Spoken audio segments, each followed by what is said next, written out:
Here's another. This is a headline I quite enjoy. Highgate Cemetery. This is from the Times of the UK. Where Karl Marx is buried. The rest of the heading goes on. Marx's resting place considers heating graves.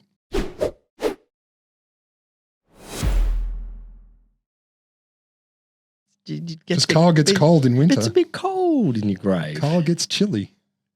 So apparently the cemetery, which is apparently it's Britain's most famous, obviously because you'd heard of it. And you can maybe, is it so you can go and have a nice little nap on a grave? Far more pragmatic. I mean, you can anyway. Douglas Adams is also there. George Michael. A whole bunch of Iraqi communists. Really? Yeah, around Karl Marx's grave, there's a whole bunch of Iraqi communists that bought all of the plots, and they're like, we're going to be buried next to Karl Marx. And it's like, oh, they're allowed? Yeah, ironically, because they earned heaps and heaps of money through capitalism, and so they could be there? I don't know. That's going to be my bet. It's a nice cemetery. Is it as nice as the Père Lachaise in Paris? Oh, better. Really? I don't know. I've only been to the Père Lachaise, and seriously, it's the first time I've been to a cemetery and thought, I could hang out here just for the hell of it.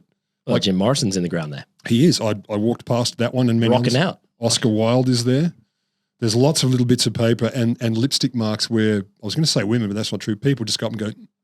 On who? Oscar Wilde? On Oscar Wilde's thing. Jim Morrison's is classic. We're wandering through it, and there's this dude, he looks like he's out of central casting, this little old man hunched over, sweeping a bit of the footpath.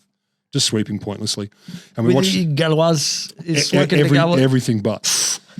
And these two young girls come bouncing up to him and they just open their mouths and he just looks down and goes, sticks his hand out like it's that way. Jim Morrison's this way. But it's beautiful. It's freaking beautiful. But in this one, so there's a Friends of Highgate Cemetery Trust, it seems, the Times tell us, and they're worried about damage from temperature changes to all these mausoleums. So apparently there's one in there. The trust boss, a guy called Ian, he's wondering whether we need to start to install heaters because they're getting busted up by a temperature change. And there's one that's there already. Newspaper baron Julius Beer has a tomb that already has an electrical socket in it because... I don't see what the big problem how many heaters are we putting here? Thousands of graves. I mean, the point of a grave is it decays into dust eventually. The point of a mausoleum is it remains in perpetuity. No. You should decay into dust. That's what you think. But you're not a newspaper baron or Karl Marx. Are you? Do you really want your grave to be visible in 100 million years? I don't give a fuck whether I have a grave. Like, honestly, as much as I'm against death, I'm realistic enough to know that afterwards, do what you want? Like, whatever. Lump of meat. Enjoy yourselves. Eli's a lump of meat. I know, and it doesn't even lie. But apparently this guy's tomb, Julius Beer's, in 2022, it got so cold, the head of the trust says, that it froze on the inside and the outside, his tomb, and some of the glass tiles from the wall broke off. It's dreadful. And so they said, we could have plugged a heater into the power socket to stop this temperature shift. But he asked the conservator because he said, there's a problem. Sudden changes in the temperature, up or down, messes with the mausoleums. Yeah. But so this is why I'm saying allow it to decay too, and don't worry about it. I agree, and don't build one in the first place. Although they're fun to look at. Wacky mausoleums are fun. Yeah, but still they're weird. But for me, it's that whole competing to spend heaps on a funeral. Like, of course it is. Like I need a fancy ass box. No, you don't. I don't freaking care.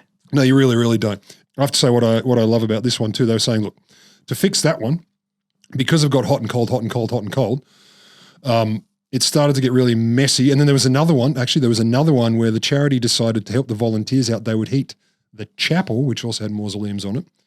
And it turned out that because it got hot and cold, the hot phases, heaps of moisture in the inside, which condensed.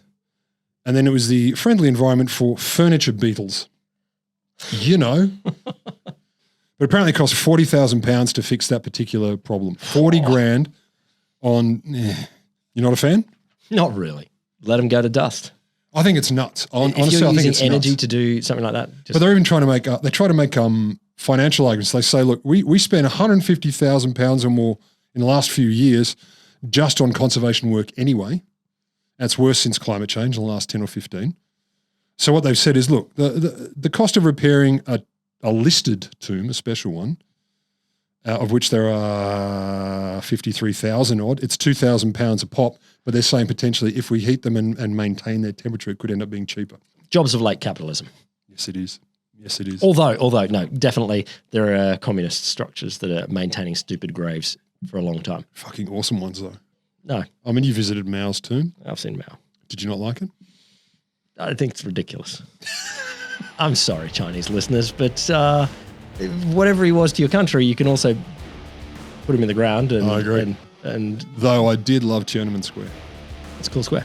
I mean, that much paving to the horizon, very impressive. It's very like June. Pave It is like June. half of the planet, like as far as you can see, Yeah. and then put doors, 2 kilometre high doors around the horizon. I'm waiting for Dune 2 to see if they do that because they have to. If the doors aren't 2 kilometres high, the whole movie's ruined.